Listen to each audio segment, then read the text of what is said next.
Diwali is always an exciting time for markets, investors. The mood is upbeat, but there's something different in the air this year ahead of Samvat 2080.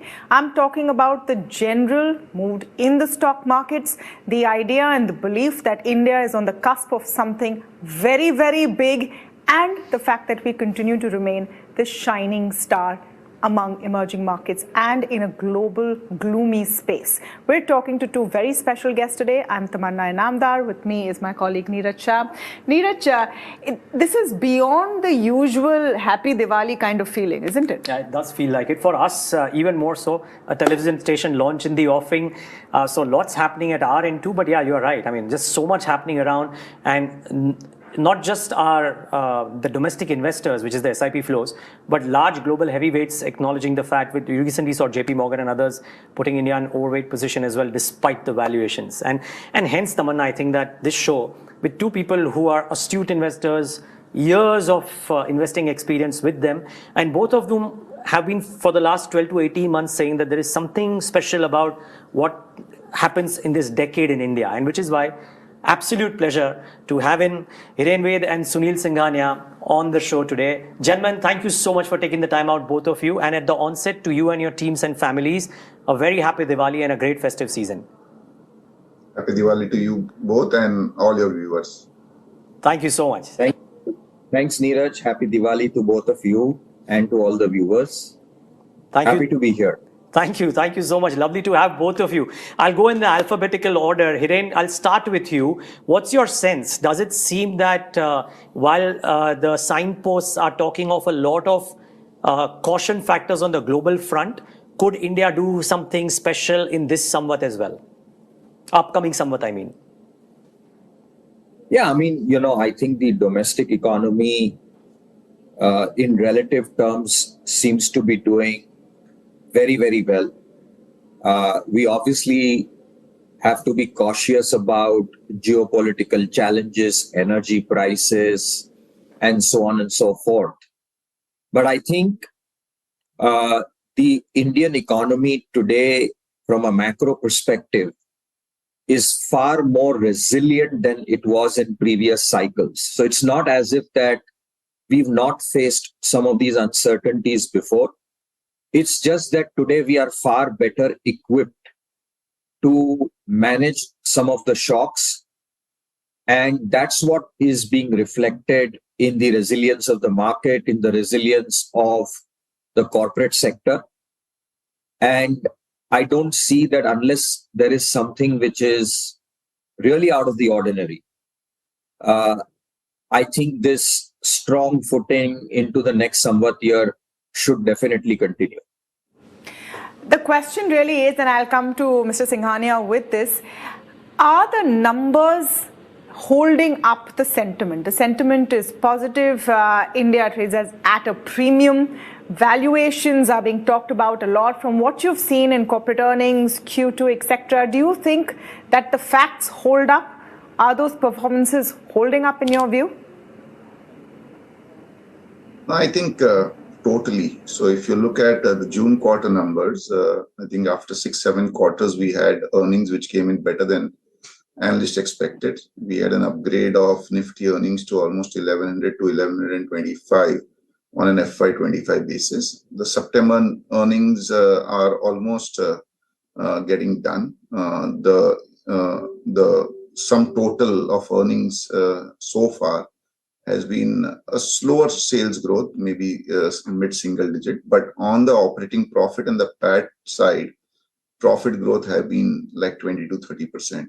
Obviously, the naysayers might say that it has been contributed by a few sectors like financials and so on. But the fact of the matter is that even after September earnings, our view is that there might be a further 3 to 5% upgrade as far as earnings are concerned. And if you just hold on to these earnings without the upgrades, on a March 25 basis, we are, as I said, 1100 to 1125 as far as Nifty EPS is concerned. On a September 25 rolling 12-month basis, which is what now the analysts have started to discount, we are almost at 1175 to 1200 rupees as far as Nifty earnings is concerned. And all that means that we are trading at a 16.5 times Nifty PE multiple. which is exactly on a 10-year average. So we are not cheap, but we are not exorbitantly expensive. Yes, there are pockets where the numbers might look a little bit wacky, but overall, market as a whole, I think we are fairly balanced. And given the trajectory of the GDP growth, which we are expecting, and as also the outlook on the corporate profit from a 2-3 years perspective, which is clearly mid-teen kind of profit growth, I think we are pretty fine even on the valuation front. I'm going to take that valuations question to Hiren as well. Do you agree that we're expensive but not exorbitant yet? There is some steam left? Yeah, see, I think, this whole valuation question has to be looked in a certain context. Now, when we say we are expensive or cheap, we typically tend to look at the last 5-year or the last 10-year average, right? And the question we got to ask ourselves is that, do we believe the next 5 years or the next 10 years are going to be better than what we've seen in the last 5 to 10 years, right? So if the answer is yes, then I believe that there is a case that we trade at a reasonable premium to the last 10-year averages, right? And as Sunil just now mentioned correctly, that we are not cheap, but neither are we expensive.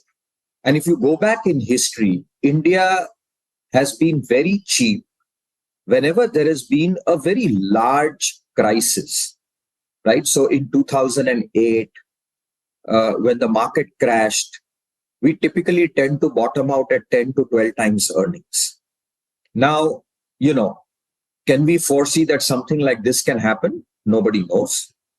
And therefore, if you're going to wait to invest in a market which will be really cheap, then you really have to wait for a big crisis to play out. And for which neither I nor anybody else with any reasonable sense of imagination can predict today. We don't wish it, but I do believe that at least I have the confidence that corporate balance sheets today and for the next 5 to 10 years are going to be better than what they were in the last 5 to 10 years. Bank balance sheets are today better than what we've seen in the last 5 to 10 years. And the second thing to remember is that I think post the global financial crisis in the run-up to 2020, right? Generally speaking, we had a lost decade of manufacturing. We had a big banking NPL problem. We had corporate balance sheets which were levered.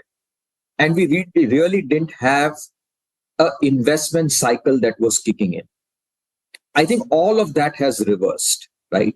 So I think we are likely to more see a scenario like the 2003 to 2008 kind of bull market, minus the crazy leverage and hopefully better capital allocation by corporates, unlike in that cycle where everybody went and acquired trophy assets globally and those returns never panned out. Hopefully, corporates have learned from that lesson. They've lightened up their balance sheets, they've delevered their balance sheets, and hopefully in this cycle, investment cycle, they will make better capital allocation decisions. So I do believe that with relative growth being strong, our demographics being good, the kind of flows that we are seeing from the retail investors into the equity market, something that we were wishing for many years, I would make a very strong case to say that why can't Indian markets trade at a reasonable premium? I'm not saying a wacky premium, but a reasonable premium to last 10-year averages. I think that it's a reasonable case to make. So I don't get, I don't get mired by this whole trying to look at valuations with the last 5 years and last 10 years, right? The context in the last 5-10 years is very different from what we believe could happen in the next 5 to 10 years. Okay. Let's talk beyond numbers. Sunil's weekly messages talk about what we are seeing and how a picture says 1,000 words. So Sunil, you gave an answer on the numbers. Now let's talk beyond numbers. For you, what are those critical signposts that you're watching over the next 12 months, which will enhance or reduce your attractiveness quotient on the Indian markets? So, Neeraj, I think we all agree that India is in a very sweet spot. I think to some extent we can call it we are on an autobahn, super highway, and waiting to just surge ahead. On the other hand, you have headwinds coming in from the overseas side. So headwinds are of two kinds. One is obviously the macroeconomic headwinds of what is happening in terms of slower growth in developed world, particularly Europe and US. Sticky inflation, high interest rates, and so on and so forth. And the second headwind obviously is coming in from the geopolitical concerns. So we had Russia, Ukraine, and China, Taiwan, and now the West Asia, Israel and Hamas issue coming in. And I think all this means that, what we are seeing in terms of sort of a tailwind from a domestic India perspective, it is getting to some extent, met by headwinds from the global side.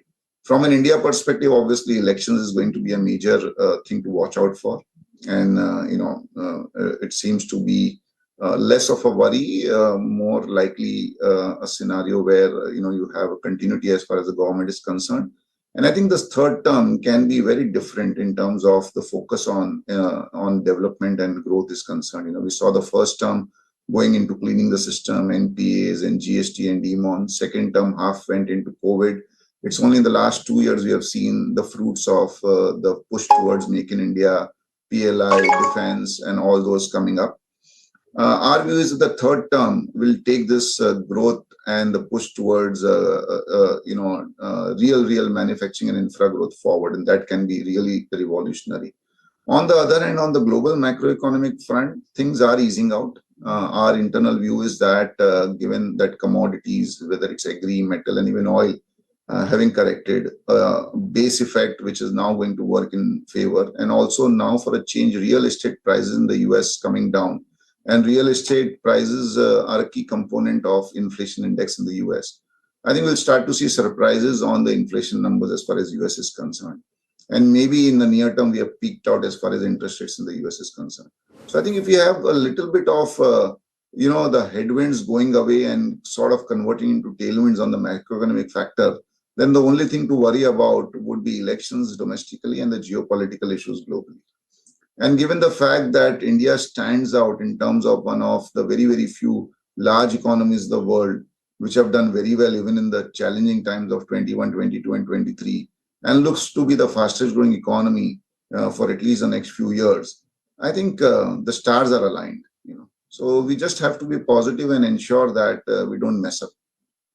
It's interesting. It's the third time or the fourth time in this morning that I'm hearing and using the term the stars are aligned. That's pretty interesting. Hopefully it works that way. Sunil, just one quick follow-up here on the, since we're talking numbers, let's assume that there is no election worry per se, continuity. We know that the domestic SIP flows are there and stable. Let's assume that is going. What has not worked is foreign flows. Now, if indeed those return, is that a big trigger point for what Hiren said, which is that why can't valuations be above normal? Would it need for foreign flows to be meaningfully strong into India for valuations to be above normal? Rightfully so, maybe, because it may be the only beacon of growth in a growth stout world. So Niraj, we have done as a market superbly well, despite the fact that foreign flows have been negative. And other than the April to August period where we had strong inflows, I think over the last 24 months, we have seen constant, outflows from the foreign investors. And it's a combination of a lot of things. I don't think they're negative on India. I think they also get a little bit worried when all of us say that valuations are expensive, and they also hear and read what we have to say. The other thing is, I think China has not done anything. And emerging market index has been flat last 10 years. So there's been a massive, I would say, redemption and sell-off from emerging market flows. The other thing is the world has been very volatile and very challenging. So in a scenario where US bonds are giving you 5% yield and dollar keeps on appreciating, there is a natural tendency for investors not to take too much of a risk and just park the money in US bonds. But I think all this would change. And if foreign flows do really start to become positive, imagine what will happen. So right now, you have supply coming in from foreign investors and also a little bit from the companies themselves in terms of fresh issuances and getting absorbed by domestic investors. If foreign investors also start to become positive, then, you'll have like what you call a double engine in terms of the flows coming in. And foreign investors flows, at least from our perspective, we are very, very confident that they will turn positive. I think this is a period, November to March is a period where large foreign investors rebalance their portfolios. Our indications over the last 6-8 months clearly point out, our interactions with even some of these allocators clearly point out that most of them are looking at increasing their weight to India. There's also a new class of funds coming up, which is emerging market ex-China. And that class is growing. And there, India's weightage is upwards of like 25%.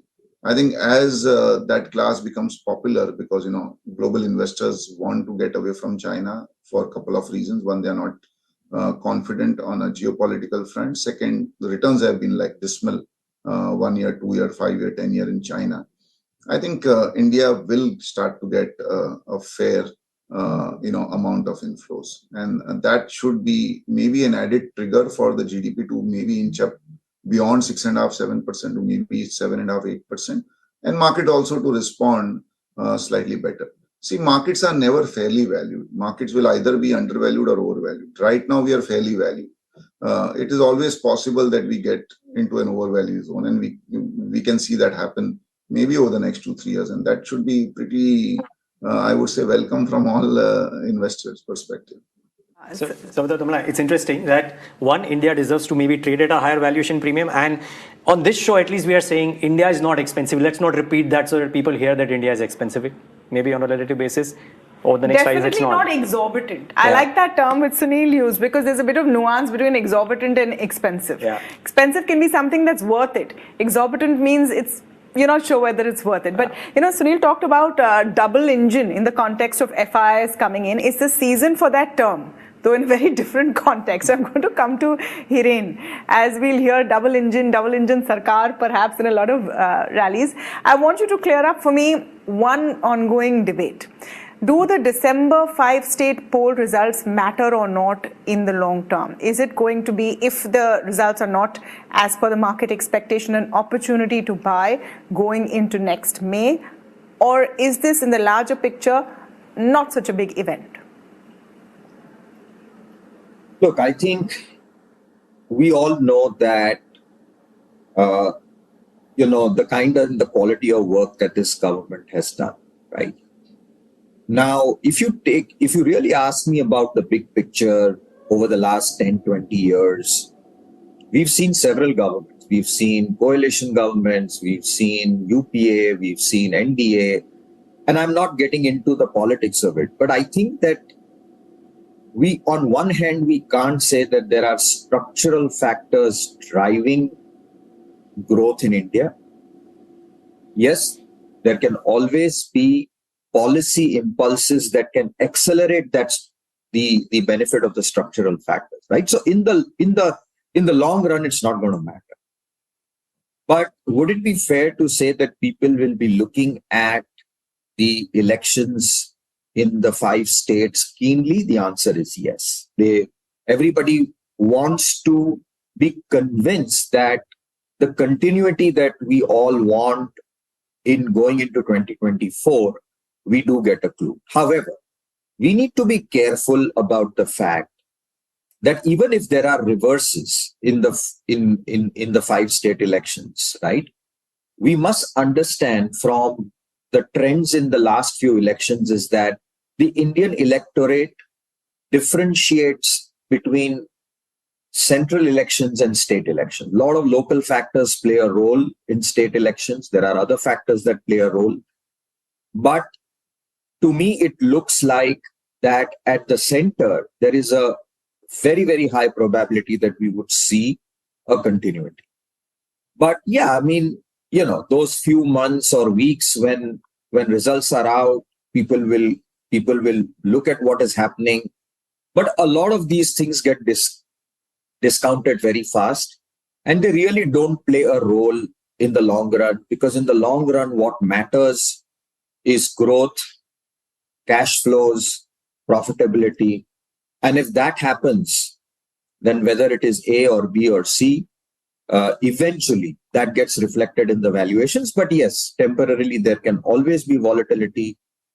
The market has the right to discount something that is expected. If something unexpected happens, that will get reflected, but it's not going to matter really in the long run, frankly.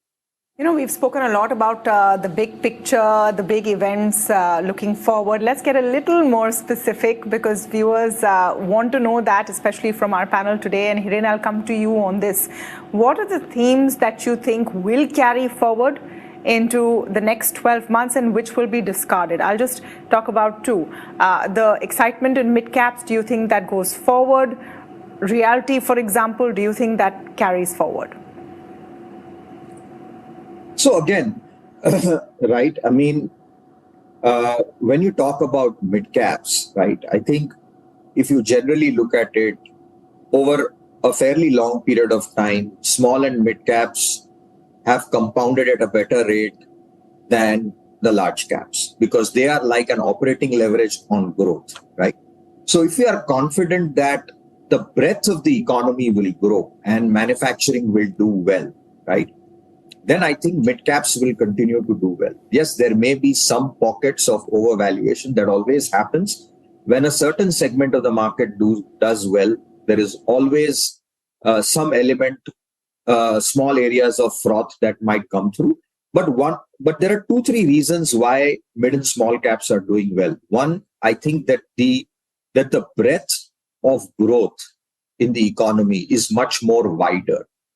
Secondly, a lot of the manufacturing companies, a lot of the new emerging growth areas are in companies which are today small and mid-size. You don't have large cap representation in many of these opportunities. And therefore, if investors want to play that growth story, they have to start with those small and mid caps, right? So I do believe that while there can always be short-term corrections or time-wise corrections, broadly speaking, our thesis is that as the economy grows and the breadth of the opportunities expand, I believe that small and mid caps will continue to do well. There can be intermittent periods. Markets are cyclical. Just like it happened last year, where between September to March, the broader markets corrected.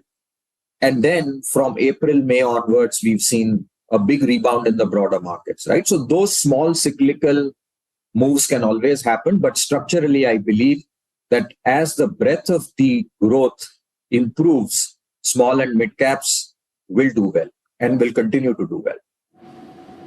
Okay.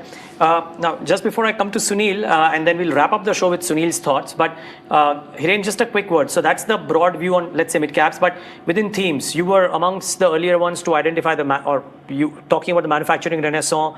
Those stocks have done really well. From here on, let's say, not just for the next 12 to 24 months, what themes look the best to you? So look, I think, manufacturing continues to be a long-term theme, right? But it's also fair to say that the market valuations in some of those are also reflecting that optimism. If I were to take a purely tactical view over the next 1 year, I would say that some select areas in discretionary consumption which have not done well this year, because consumption at the lower end, general small ticket consumption has not done well.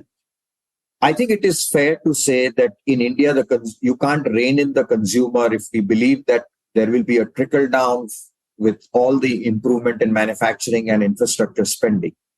Then I think next year, you will have a very favorable base for discretionary small ticket consumption. And if those stocks haven't done well, tactically, I think I do see opportunities where you will have a better base effect next year, right?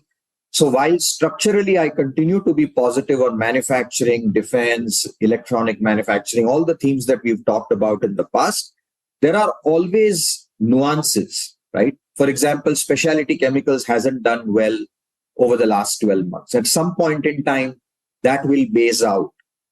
Discretionary consumption hasn't done well. So, active managers will find opportunities where the risk reward will be better. But on the whole, I continue to be very positive on the manufacturing theme. Okay. Sunil, the common joke amongst a lot of dealers who I talk to कि Abakkus के नाम इतनी deals में आता है कि पता नहीं चलता है कि सुनील सिंघानिया को क्या पसंद है. So let's use this show to understand कि सुनील सिंघानिया को क्या पसंद है. Let's say from a next Samvat perspective, or as I asked Hiren, from a 24-month perspective as well. See, frankly, I don't think investment can be changed or focused on a one-year perspective. It's very, very tough, and particularly in this dynamic world where things are moving around, so much. I think it's very, very difficult. But the fact of the matter is that we all believe that the growth in India is for real. It is sustainable, and therefore this $3.5 trillion economy going to $6-7 trillion over a period of time is definitely possible. And as I mentioned earlier, I think the next 5-year term is going to be very different, because a lot of things where we needed to focus on, but which we couldn't, like manufacturing, which Hiren mentioned, or even infrastructure, or even the whole, move towards uplifting the standard of living of the entire nation. I think that itself gives you themes, So obviously, manufacturing is going to be good. Financials are always a good theme. I think India is a base of knowledge. So, pharma, both from a domestic as well as from a global perspective, looks good. As I said, the standard of living of the entire nation would move up as we move to $5-6-7 trillion, because our GDP will start to inch up towards $4,500 per capita, which is where the actual, the consumption and the want-based economy starts, which is a big trigger. So anything to do with high-end consumption or consumption other than the needs, I think that can be a great 5-7-year theme. From a 1-year perspective, I think it's going to be the same. I think we all have to be positive on India. We are fortunate that we are in a phase where the world is struggling, and we as an economy has actually got things right. And I think if we keep positive, then you just have to ensure that you are in good stocks. Though I will ask you one more question, Sunil, from a 1-year's perspective, and specifically only what is happening with large caps, which didn't really fire through this last Samvat. They've stayed steady, but didn't really fire. When we're talking about, a double engine, do you expect that to change as well? Or is that something which will take a longer time? No, I think on a 1-year basis, large caps have been pretty okay. Maybe, low double-digit returns, which is fine, which is, mimicking the profit growth. Our view is that going forward also, the profit growth should get mimicked in the returns. But yes, when foreigners are selling, because of their size, they are predominantly invested in the larger companies. So there's more pressure there, and domestics, normally we see the flows come into the broader markets. I think as and when the foreign investors start to reverse their stance, maybe there will be a catch up as far as large caps is concerned. But, I think this debate about large cap, mid cap, small cap has been happening for the last 20 years, at least in my career, and it keeps on happening. It is very clear that large caps offer you stability. They give you obviously returns. The mid and small cap will give you higher returns, because by nature, these are entrepreneur driven companies in smaller upcoming sectors. They will tend to grow faster, but with more volatility. So as an investor, I think you have to have a combination of both, where large caps give you stability and mid and small cap will keep on giving you the alpha. All right. On that very optimistic and positive note, we want to thank you, Sunil and Hiren, for joining us on the show this evening. And very, very happy Diwali to you from the entire team here. Wish you all the same. Thank you. Thank you. Thank you. Thank you, both of you, and viewers. Thank you so much for tuning into this episode. And if you're watching this from Tamanna, me, and the team that puts this show together, and the whole BQ Prime family, wishing you all a great Diwali and a prosperous New Year.